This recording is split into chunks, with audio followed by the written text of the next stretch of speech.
Республиканская избирательная комиссия рассмотрела сегодня вопрос о регистрации кандидатов на пост главы Коми. У 3 кандидатов – самовыдвиженца Владимира Уйба, представителя КПСС Сергея Пономарева и представителя «Зеленой альтернативы» Виктора Бетехтина – все представленные подписи муниципальных депутатов признаны действительными. У кандидата от ЛДПР Андрея Никитина недействительной оказалась одна подпись.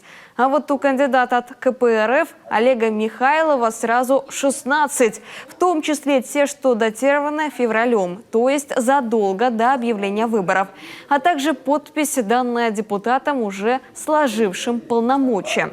Остальные подписи оказались задвоенными, то есть ранее отданные другим кандидатам. Таким образом, избирком зарегистрировал 4 кандидатов. Это Владимир Уйба, Сергей Пономарев, Виктор Бетехтин и Андрей Никитин. Олег Михайлов не примет участие в выборах. Ему в регистрации отказано. Вот как это было.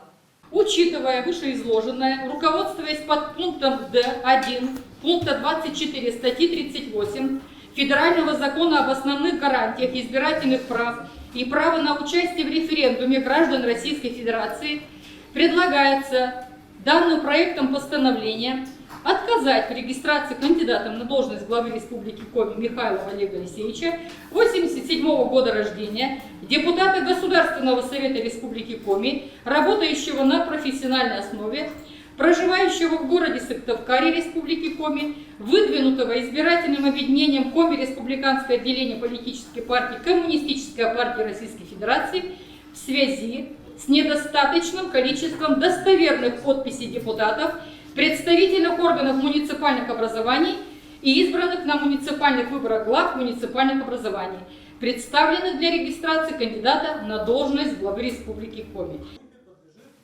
Михайлов либо невнимательно подошел к оформлению документов, либо намеренно сдал недействительные подписи, чтобы объявить себя пострадавшим от действий властей.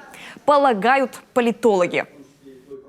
Собирался ли товарищ Михайлов в самом деле участвовать в губернаторских выборах? Дело в том, что таким политикам, как он, бывает ситуативно выгодно не непосредственное участие в избирательной кампании, а некий миф, легенда о том, что если бы вот он поучаствовал в избирательной кампании, то он бы непременно в ней победил. Вот эти сами разговоры, вот этот миф может быть политически полезнее политику, значит, чем собственное участие. Также можно предположить, но это уже, конечно, сугубо спекуляция, что он и не стремился качественно собрать подписи. Сам процесс его интересовал хайп, который можно было вот на этом деле, так сказать, подчеркнуть, и, возможно, не более того.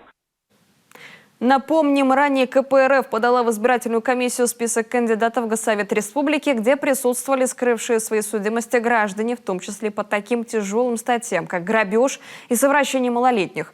Это обнаружилось в ходе регистрационной проверки. Также, на что стоит обратить внимание, сразу после отказа в регистрации Михайлов обратился к сторонникам с призывом сосредоточиться на кампании в Госсовет, что подтверждает правоту экспертов.